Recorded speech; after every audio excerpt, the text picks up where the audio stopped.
What's up, guys? Welcome back to another video.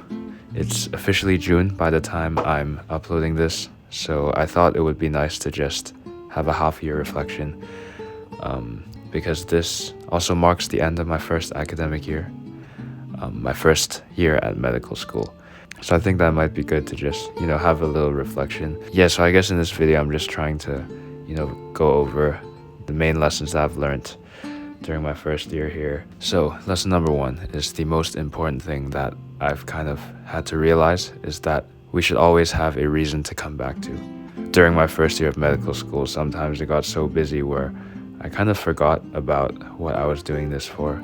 I just forgot about the family who has made countless sacrifices just to get me here. And I think that's really important. I feel like we often forget that we do have a reason. When we're having a hard time, we tend to forget the things that used to ground us. And I think it's very important to kind of think about a reason why you're still living right now. Think of a reason why you still continue to get up in the morning, and even just try to make the decisions that work for yourself. Even just now, me sitting here and questioning why I decide to kind of do what I'm doing, like making a YouTube video, or even just question why I'm awake at this time, why I have a sleep schedule, why I cook, why I study. And I feel like as you kind of go deeper into those reasons, it gives you more things to be grateful about. And I've had a lot of experiences where in hard times, I kind of forgot that I had a reason to be alive even. It's cliche, but it's like I just wake up feeling like shit, but I never really kind of questioned, like, why am I still waking up? And that kind of made me realize, like, in the back of my head there was still that kind of hope, still that kind of faith that better days will come. And they did come. We're vibing now. And yeah, I guess that just shows how profound having a reason can be. Lesson number two is that not feeling at your best isn't an excuse to be at your worst. Sometimes you just wake up after a horrible night of sleep and you decide today is just going to be the worst day of my life.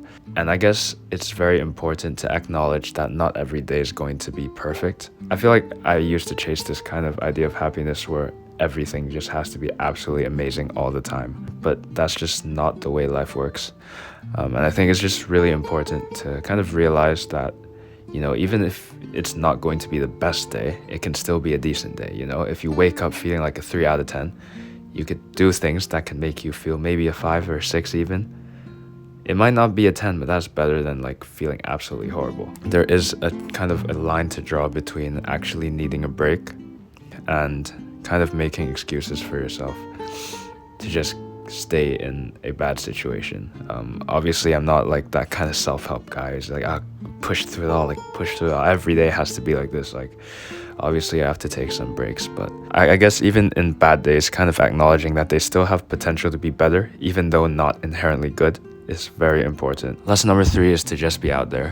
What I mean by this is that not a lot of people give a shit, and that's freeing in a way. I don't know if that makes sense, but sometimes I recognize people, but I don't have the balls to say hi to them.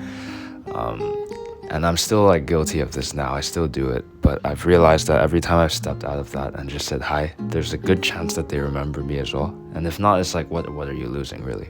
Sometimes, I'm afraid to kind of initiate conversations or friendships because, obviously there's that thing in the back of my head that's saying you're a creep, or it's so weird, it's such a weirdo for just doing this. But it's really not that deep. A lot of people probably recognize you as well. That guy that you choose to not say hi to when you walk past him, he probably made the same decision. It's kind of like a battle of egos. It's like both of you don't want to get embarrassed if the other party doesn't recognize you. But I've realized that there really isn't anything to lose out of it. Like, if I was put in the same situation, if someone that I recognized but didn't know too well just went up to say hi to me, that would genuinely make me so happy, and I feel like it's very hard to kind of imagine doing that yourself. Just what I'm trying to say is that being out there, just make yourself approachable, without kind of overthinking about things like embarrassment and everything. So it is important to remind yourself of that. And I think that is really the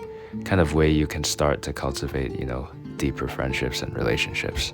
Lesson number 4 is that you've made a lot of progress if bad days are anomalies. This was a tough one to realize, because I never really kind of realized how good my life is, even though it could be so much better. I guess sometimes when we're having bad days, we tend to get stuck in that self-pity of having a bad day, that we kind of forget about the fact that, damn, like, this is a bad day and I'm very surprised by it, you know?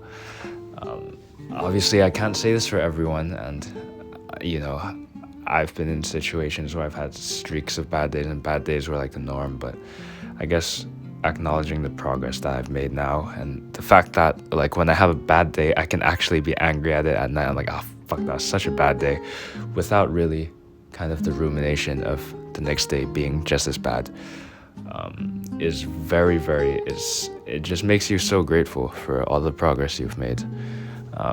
And I guess in a way that kind of makes bad days a lot more bearable, just finding solace in the fact that, you know, like, your life has to be significantly better than before to consider a day like this to be a surprise, you know. The final lesson is that discipline's not always about work. Sometimes we have to discipline ourselves, in terms of taking care of ourselves. Reading a book, journaling, like I said, doing healthy practices. You know, sometimes discipline is not always about work. Sometimes you have to discipline yourself to feel better. Sometimes you have to discipline yourself to get out of bed and take a shower instead of just staying there. And that's really important. Sometimes you need discipline to take a rest even. I think especially in medical school, we get so caught up in kind of the need to just work a lot. We kind of forget that rest is actually important. And again, it's so simple when I say it, but when you really kind of deconstruct the way your brain views rest, we realize that we don't really have a lot of discipline in that aspect of kind of enjoying it without guilt. And I think that's very important in taking care of yourself. So again, discipline is not only about work, not only about serious things, it's not only about chasing goals, but it's more about being very kind of rigid and very strict with what makes you feel good and doing what is best for you. That's what discipline is. It's not like working even though you feel like horrible. Discipline is more about being unapologetic about the things that make you feel good.